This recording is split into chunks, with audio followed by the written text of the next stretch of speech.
Hello everybody and welcome back to On the Glide Slope. It's been quite a while since my last video. There's been a lot of stuff going on and I'll give an update on that, but in the meantime I thought tonight it might be fun just to take a quick flight around Salt Lake City. In X-Plane 11 we're still in Beta 3, I'll talk about that some more too, but we're very cold and very dark here, so before we go much further let's get some things going. Let's turn on some battery power. Get our beacon light on. Turn off the puck lights. Get some cabin lighting going.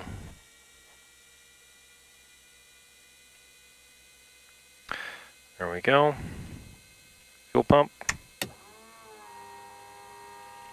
Throttle 1/4 inch.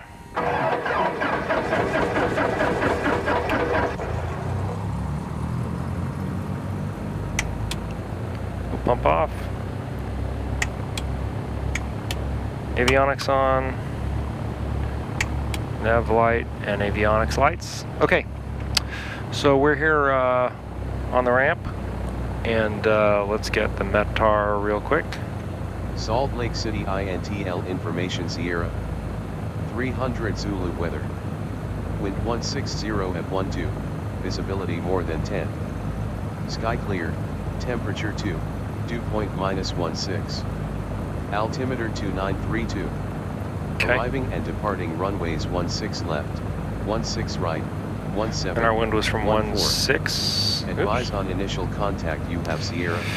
Okay. So we're just going to do a quick loop.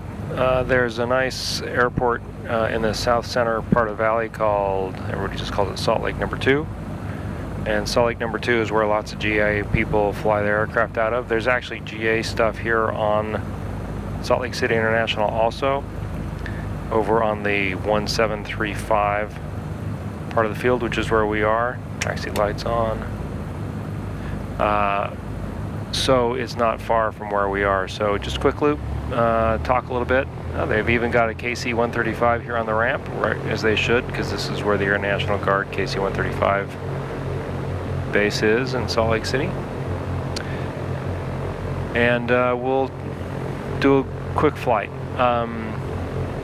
No air traffic control this time. This is now covered in the Pilot Edge Western expansion. We could pick up ground and tower here if we wanted it, but we're just going to keep it simple tonight. Steering the default Cessna 172 continues to be a challenge. It continues to weather vane like crazy. This wind of 12 knots is affecting how the airplane steers on the ground much more than it would in the real life. Everybody's eagerly waiting for the boys at Laminar to fix this, but in the meantime, somebody had the good idea that I adjust the sensitivity of the rudders, and that's helped somewhat, but it's still a lot harder to fly. It's a lot harder to steer the thing in the sim than it is in the real world. So it is. I find it's a little bit better if you steer away from the wind with your ailerons and your elevator just as you're supposed to in real life, but it's still not anything close to real. So I hope they'll get it fixed. Everybody's waiting for that. What else is new? Yeah, so not a lot of videos. Over the holidays I made some. I got really into moving over to X-Plane 11, which took a lot of time over the holidays. So like there, it's like I had rudder and it wouldn't turn, and then all of a sudden it turns like crazy. The shift to X-Plane 11 took some time to figure out screen configurations and scenery and just a new world. We'll do a quick run up here just because we want to be realistic.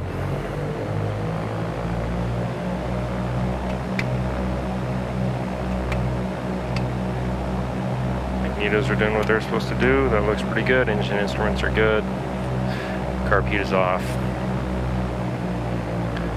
Okay. Turn on our landing light.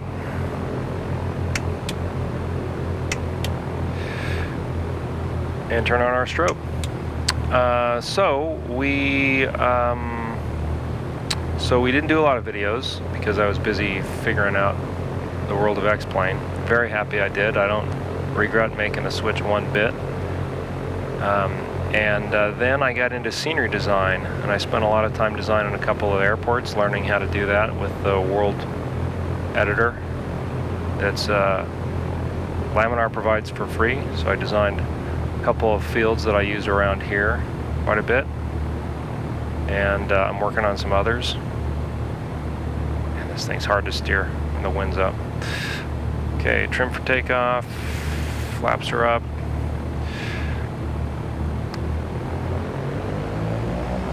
Okay, RPM is good. Engine instruments are green. Airspeed is alive. We're on the center line. Coming to our takeoff point. With that headwind, we go off the ground right away.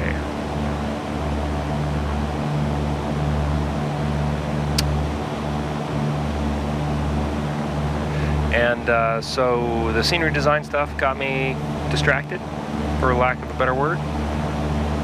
And then holidays were over and it was back to work. And I've been on the road for about the past 2 weeks and just haven't had a lot of time to do any of this stuff. Boy, you can't beat X-Plane for night lighting, I'll tell you what. Just looks great.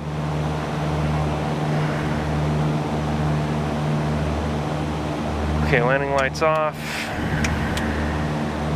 Fuel pumps off. So we're just going to go for a quick spin here. This is all default scenery, default lighting. The X-Plane, I was always trying to figure out how I had to make the combination of the default lighting and the Orbix lighting and tabaret lights to fill in the blanks, and with X-Plane you just turn it on and it looks like this.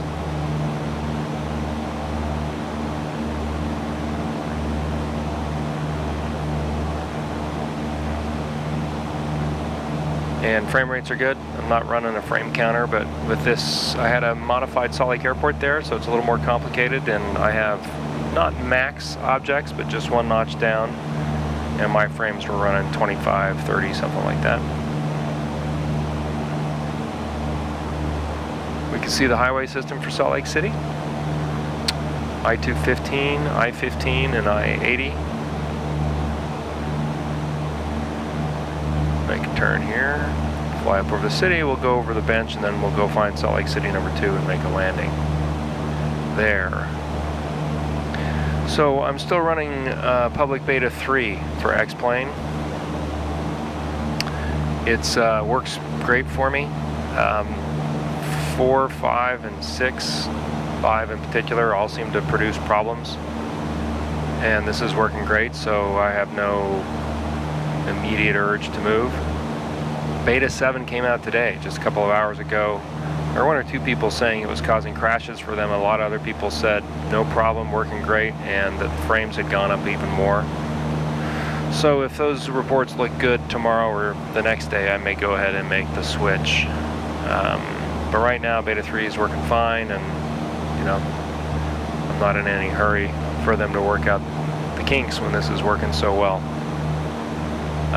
X environment is the weather. I tried some other weather packages for a while and just didn't like them. They either weren't very stable or they were just cumbersome to manage. And X environment, I think, is very good. One of the things I like how it does is it puts the night lighting on the bottom of the clouds. It looks very realistic. You probably can't see that too easily with the camera, but I can see it looks good to me. Alright, so I can actually see Salt Lake number 2 down there. We'll fly up here along the bench, fly along I-215, and then make our landing. I've got a long backlog of flight requests I'm trying to work through. There's a flight request I've already decided I'm going to do next. I checked the default X-Plane airports for it, and they're not great. They're not bad, but they're not great. So I'm actually designing. I'm going to try to take a crack at designing them. They're pretty simple fields. So I'm going to try to get those 2 or 3 fields done because it's a multiple hop flight, and then I will put those on online. I'll upload them to xplane.org, and then I'll fly that.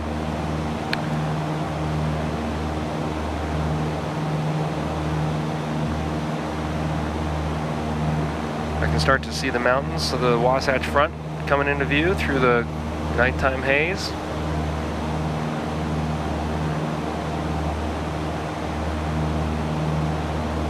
I've enjoyed the scenery design. If you're using X-Plane, or if you've just come over to X-Plane, and I know a lot of guys are trying it out and really liking it, I'd encourage you to check out the World Environment Designer package from X-Plane. It was quite simple to learn how to use. It's really simple to take a screenshot of a Google Maps or Bing Maps satellite image of an airport, line it up with the runways when you download the default runway data into the environment designer, and then start designing. And I had fun with it. It's to make an airport detailed, it's quite a bit of work. Learning how the curve tool and all that kind of stuff took me a while, but there's a great set of resources online to learn how to do it. And then you can upload it to the org, and then lots of other people can enjoy it. And if you use all the default objects that come with X-Plane rather than custom objects in the default library, then you can upload it to the Scenery Gateway to be considered and accepted to be released in future editions of X-Plane. So for Brandywine Airport, which is where I fly, I created a custom scenery package, which is online and on the website. But then the other day I went through and took out all the custom objects, replaced them with default ones, and then uploaded it so that hopefully it will be included in a future release. And it's not quite as accurate as I had when I used different library objects, but it's certainly better than what was there, and anybody who flies into Brandywine would recognize it. And it's kind of cool to think that I've contributed to the community there a little bit.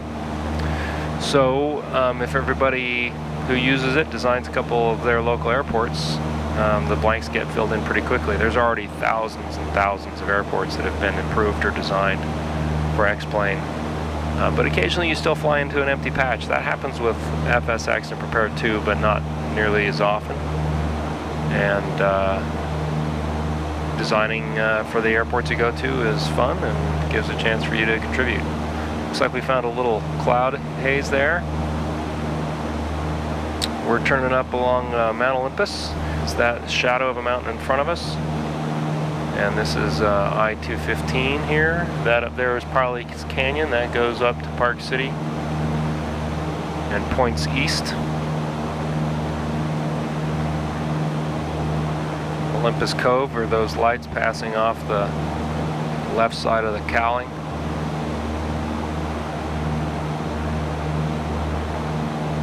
And I can see airport number 2. So if we're going to be making, I wonder if it's left or right traffic into 16 for airport number 2. Let's check on ForeFlight and see.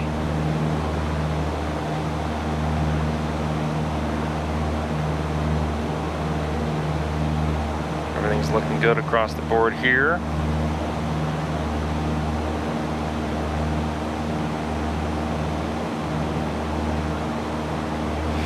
Okay, for Salt Lake City, airport number 2, it's a right pattern into 16. Okay, well then we'll just go in and enter on the downwind and make right pattern into 16. Its AWAS is 134.425, looks like. What did I say, 134.125?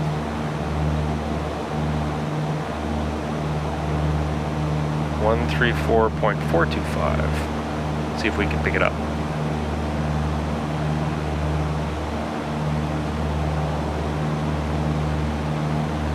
Salt Lake City Municipal 2 weather. Wind 160 and 12. Visibility more than 10. Sky clear. Temperature 1.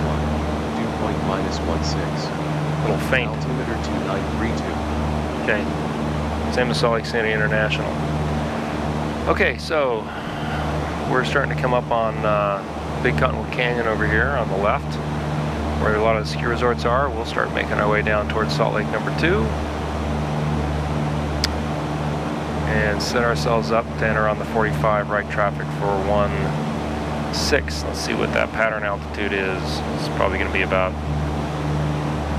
5,600 feet. 5,600 feet.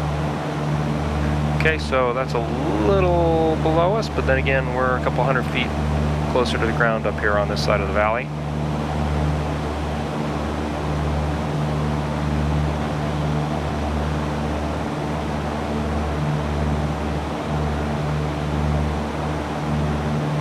Other questions I've gotten recently. I get a lot of questions about the build. There is a YouTube video that shows the cabin and the stuff from the outside. I may make another one in the future, but if you go to either the YouTube channel, there's a cabin tour. If you go to my website, www.ontheglideslope.net, there's a set of resources and there's a link on the front page to the video tour of the cabin. I get a lot of questions about PC specifications. Those are all on the website. Basically every question I've gotten asked, I've tried to answer via the website. Happy to answer them in the comments, but I often just refer people directly to the site because that's one of the reasons I've got it, is to get people to answer those questions. Okay, we're going to start creeping down to 5,600 feet here. So if you have questions about the projector setup and all those kinds of things, it's there. I've also published a set of how-to articles for screen configurations and some other things that help me get it the way it is. Those are on the website, so I'd encourage you to check it out. I've gotten quite a few emails from other folks building similar sims. When I get permission, I post those cabin shots. So if you're working on something like this, send it in.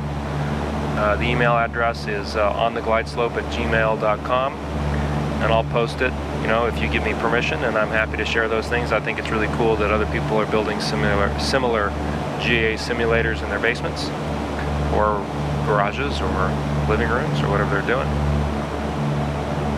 And I'm happy to share that.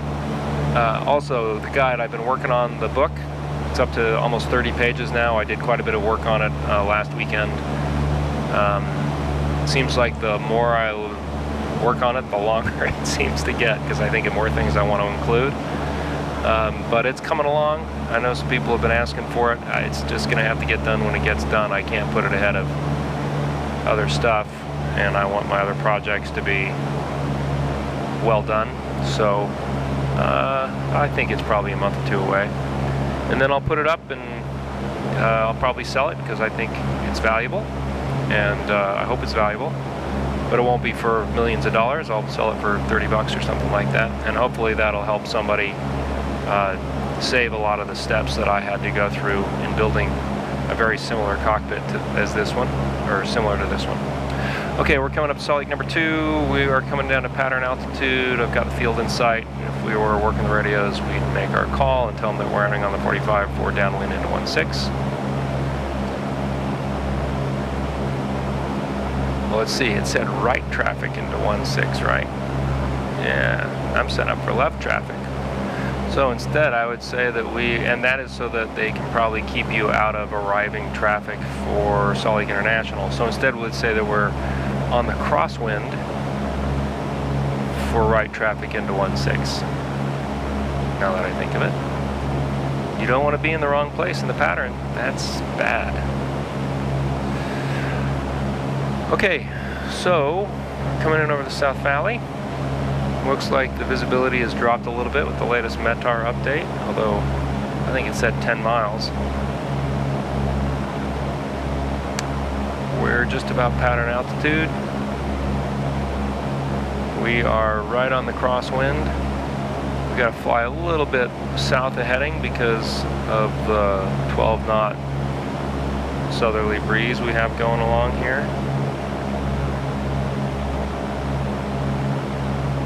There is the field.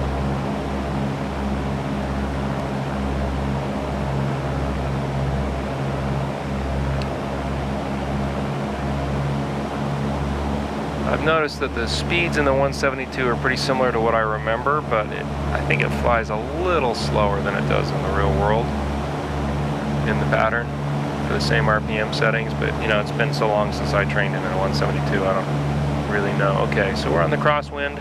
There's a strip. We're looking right down the pipe. We're at pattern altitude. We'll make our downwind turn right about now.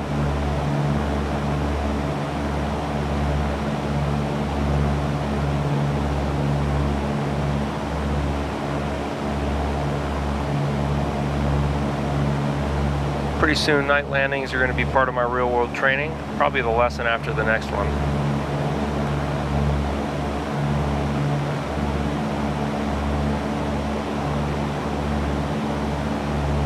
Okay. There we are. We're a little close to the strip.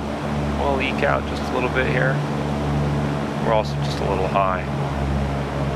Ah, yeah, there's a little cloud layer there. That's what why couldn't see quite as far. Okay, we're on the downwind. We are flying the runway heading. We have tailwind. The strip is halfway up the side of the wing, which is where we want it to be. Get to the numbers here in a second, and we will cut the throttle. Let's go ahead and turn our landing lights on.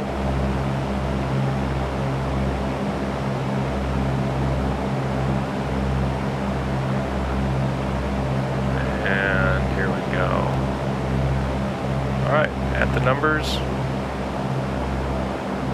here's our throttle, 10 degrees of flaps, carb heat on, fuel pump on, trim the airplane for 90 knots.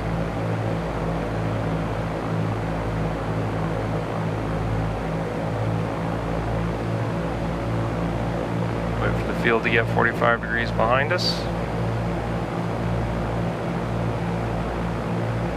Okay, we'll make our turn on to base.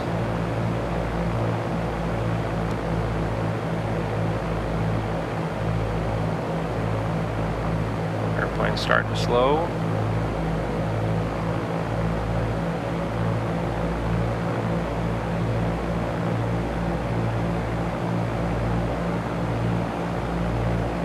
Next notch of flaps.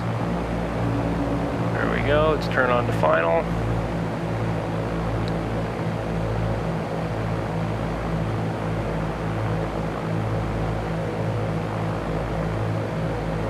Right about 70 knots, which is where we want to be. We're a little high, but that's okay. This baby will sink like a rock once we get it in the last notch.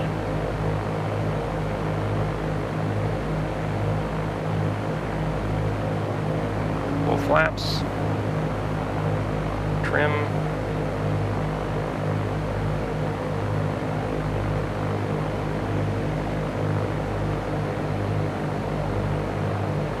Go. And feel that that wind's blowing straight into us. We've slowed nicely in terms of ground speed. I feel like we're crawling here. Our ground speed right now is about 55 knots. A little off center line. A little power here because we're a little low.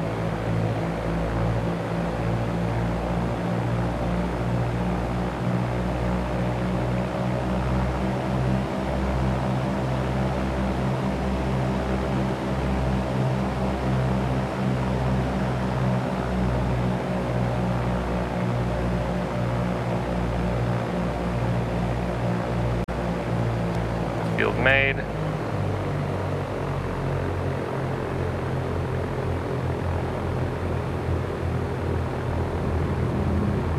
There we go. It was pretty good. A little off center, but no harm, no foul. Now we get the magic of braking in X-Plane 11. Oh, we didn't skin sideways. Good. Okay, so there we go. Quick little trip around the Salt Lake Valley. Airport number 2 here. Well rendered. Which hangar should we go to? Let's go over to this side. Let's go right. Right? Yeah, let's go right. There's more of our braking and turning. So that was just a quick flight. It felt good to do one and make a video, and I hope that you guys like watching it as usual. More of the more sophisticated stuff, Pilot Edge cat flights. I've started working my way through the instrument ratings on Pilot Edge. I just did the I-1 and the I-2. Next up is the I-3. And then